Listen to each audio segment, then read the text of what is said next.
This is the Your Career Story podcast, and you're listening to episode 57, How to Make a Career Pivot. Welcome to Your Career Story podcast, a show that's designed for rockstar professionals looking for that extra booster shot of confidence in their careers. Whether you're trying to get clarity on a job transition, want some work-life balance inspiration, or need a strategy to snag that promotion or raise, this podcast is for you. I'm your host, Jenna Viviano, ex-Wall Streeter turned startup junkie who now coaches hundreds of clients, empowering them to take back control of the job search and land their dream job. So sit back, grab a glass of wine, and prepare yourself for your weekly boost of career confidence.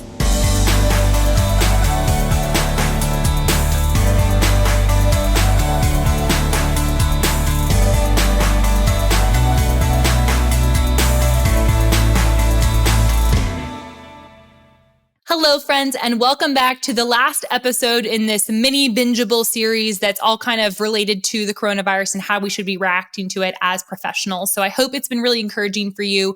I hope that you've gotten a lot out of it. I'm so excited to hear just your thoughts on it in general. I know that this episode, we're going to actually probably do a more extended one, but I wanted to talk about this in light of the coronavirus and just how to think about pivoting. But before we get into that, I would love, if you've been listening for the past couple of weeks or you've been listening this week and you've been binging, if you would just rate us on iTunes. We would so appreciate that. I love reading your comments. I love calling it out on podcast episodes, and it encourages me to keep going. So I would love if you could provide that. It would also help us show up on Apple iTunes, and allows more people to see this podcast and hear it as well. So I'd be so grateful for that. All right, let's jump into the content around how to make a career pivot. This is one of the biggest questions I get. And so this is kind of piggybacking off of yesterday's conversation that we had about how do we face unpredictability? How do we prepare for that? And this is more for those people that have decided it may be time for me to make a career pivot. I'm realizing in this downtime, I don't want to go back to what I've been doing. How do I actually make that career pivot? And so I'm going to talk through 3 specific steps that you can take. So first, we're going to talk about what. Second, we're going to talk about why. And third, we're going to talk about how to actually do it. So again, this is going to be a truncated version. We're probably going to do an extended version in the future if you guys like this. So if you like it, share it on wherever you're listening from, share it on Instagram, share it on LinkedIn, tag me in it so I know that this has been helpful for you guys.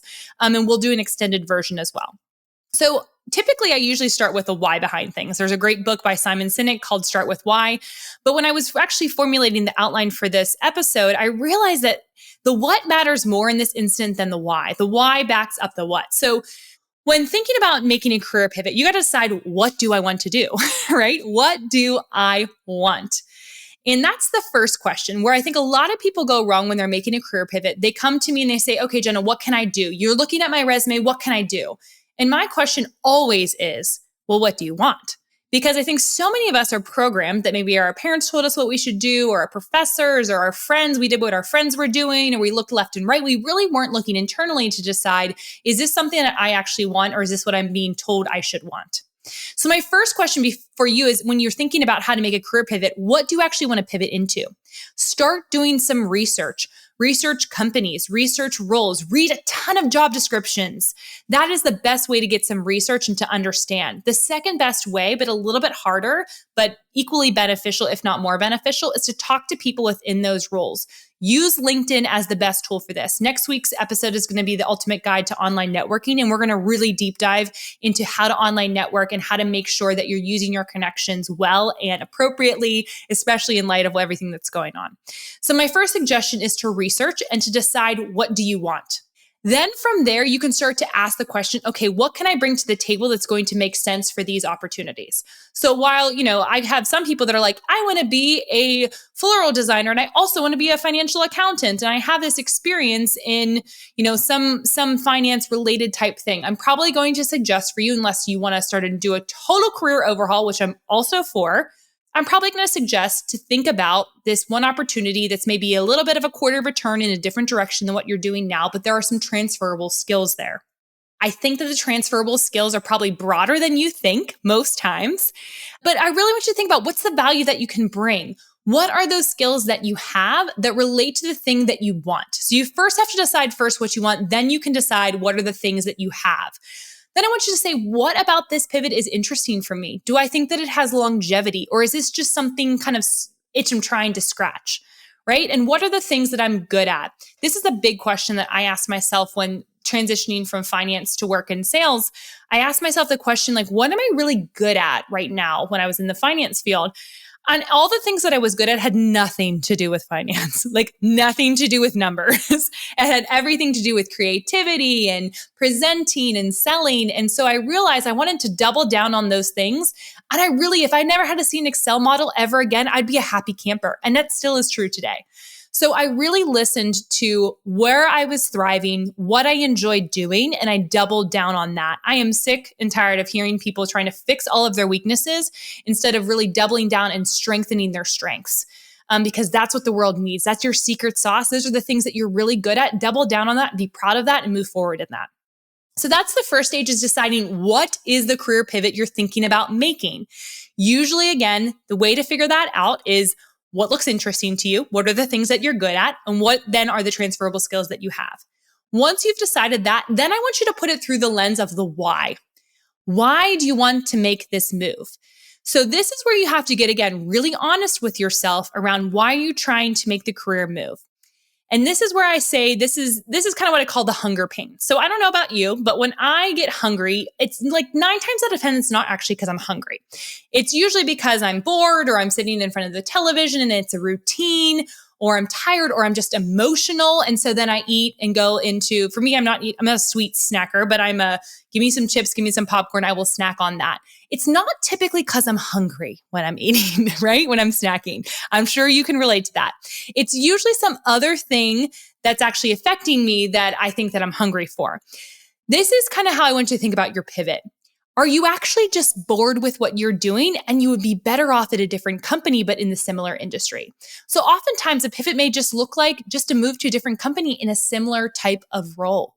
Or you're looking for a new challenge and you raise your hand the next time a promotion is available and you take the reins and do it. Or even better, before you have the promotion, do the work of a promoted person to then show them that you can already do the work, right? So we need to really evaluate, why am I trying to make this pivot? Is it because I'm so miserable and I'm trying to run away from something?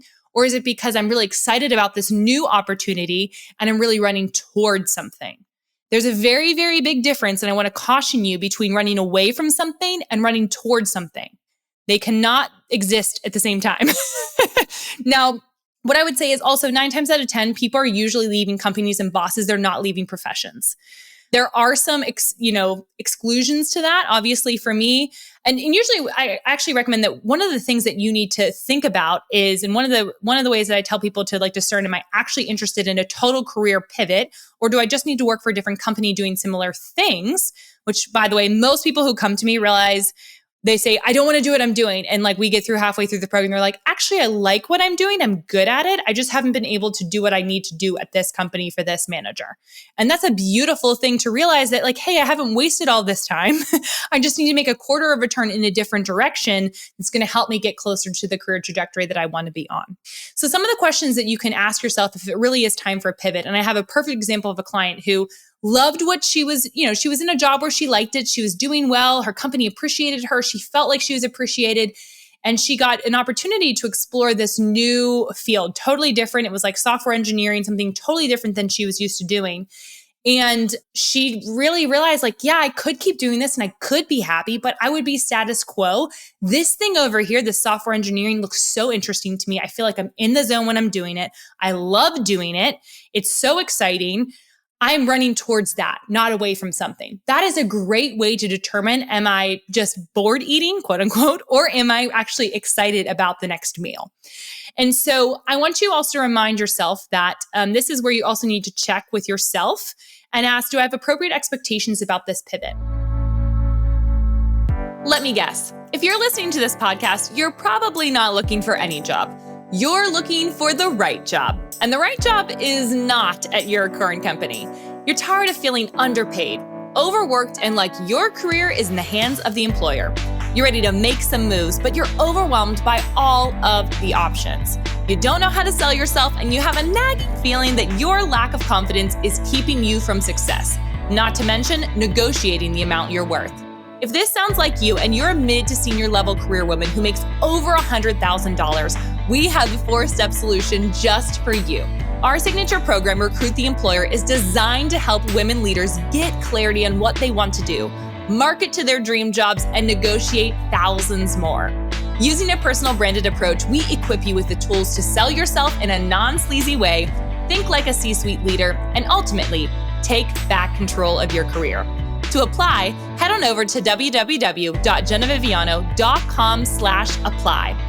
Over the course of 12 weeks, you'll network with other female leaders at similar stages, learn how to double your salary, and solidify your career story. Oh, and I almost forgot to mention, the dreaded resume and LinkedIn profile? Yeah, we do that for you. Because of the intimate nature of this program and limited spots, we are very selective about who we invite into the program. To see if you'd be a good fit, again, head on over to www.geneviviano.com/apply to apply to recruit the employer today. We can't wait to support you. All right, back to the episode. Never in the history of humanity has a job ever fulfilled somebody fully 100%, similar to a spouse could never fulfill you 100%. So we have to make sure that we're not chasing after things that don't exist. I run my own company. I decide what I do on a day-to-day basis. I'm in charge of my job, and yet I don't love it 100% of the time. So I say that to encourage you to not have these inappropriate expectations that are spewed across social media or spewed across companies' culture pages. That is marketing. That's part of the curated perspective on things. With every job, and this is actually a requirement, if you don't have a job where you're not liking some part of it, you're probably not being challenged. And so I really want you, once you decide what you want to do, I want you to get really honest with yourself and understand the why behind your move. Are you really making a move because it's the right thing for your career, or are you trying to escape something? If it's the latter, you probably need to reevaluate your pivot and really get honest again and journal through some great questions on how to figure out if this is the right move for you. Is this opportunity going to give you back your appropriate amount of hunger? Like that analogy turnaround? Awesome. Okay, once you've decided, okay, yes, Jenna, I do absolutely want to make a pivot. I'm fine where I'm at. This is okay. It's status quo, but I'm really ready for a new challenge. I want to run towards something. I figured out what that something is. How do I actually get that? The first mistake that I see people make when they get to the how stage is they start immediately going into what schooling do I need to take? What training do I need to take? What licenses do I need to take on this specific work? So while I think some industries, they do require that, and it's important to, when you're in the research phase, because you've already done that, to identify what are those things that you absolutely need. Some industries do have that. My suggestion, though, is for most professions, you do not need that for most pivots. Most pivots have transferable skills that you can utilize. What you need is a better elevator pitch. So this is where I would recommend not going into hundreds of thousands of dollars of debt into your master's program or MBA program, thinking that's going to get you the job. It's not. What's going to get you the job is an elevator pitch that's really, really solid and really showcases the value that can bring to the table. So I would spend your money on solid coaching, whether it's me or somebody else. I am a huge proponent of other career coaches. I think it's so important to have somebody else frame up the reference and frame up those transferable skills in a way that's going to be compelling to the employer. So just take a pause before you start investing a ton of money into schooling and training and licenses that aren't actually necessary for that first job and the first pivot. Like I said, some instances that is true, but just make sure you do your research before you spend a ton of money on that. I don't want you to be wasting money when you could have been spending on crafting a better narrative. Then once you get that, I want you to start thinking about, what's my strategy? I need you to identify your transferable skills. Get really super clear. These are the 3 things that I can carry with me to this new opportunity, and this is why I'm the best at it, and this is why an employer would be lucky to have me be a part of this organization. My diversity in my background is actually an advantage, not a disadvantage. I think a lot of you probably need to hear that who are thinking about a career pivot. You're thinking that your past history, because it's not exactly matching up 100% with the job descriptions that you're looking at, you're like, my past experience is going to be a hindrance. What if instead you flipped it on its head and said, my past experience gives me a diversity of topics that I can understand and jump into, and that's going to help inform and infuse more creative ideas and innovation into this new company, into this new field, into this new industry. I'm letting them borrow the expertise that I've gained over the past X amount of years. What have you thought about it that way? I can guarantee it's going to be much more exciting for you to pitch yourself when you think about it like that. The other thing I want you to think about is define what some metrics of success look like. So when people are making a pivot, you can feel all over the place. I get it. If you're making a pivot, you need to have some structure to your job search. That's again why a coach is really helpful. They can give you a plan. Now, if they have plans. So that's the other thing I would recommend is when you're thinking about doing some research on a coach, do they have a methodology that they utilize that's worked for other clients? Look for that. So understand what do metrics of success look like for you? Maybe you give yourself a time frame of when you want to have a new job by, or when you want to complete, maybe there is schooling that you want to complete by. Think about timelines, think about goals, think about ways to measure success on making that career pivot. The thing that I don't like about goal setting, to be honest, is it puts you on a time frame. And so timeframes are helpful, but they can be really discouraging if you don't meet them. And then you can feel like I just don't want to do anything now. What I really recommend is to create some project-based goals. And so I want to finish this by the end of Q1. Here's how I'm going to backtrack into that. Now, everybody has different ways in which they operate and way their mind operates. For me personally, if I put too many time restrictions, I'm going to feel suffocated. I'm not going to be able to bounce around in my box and I'm not going to get anything done.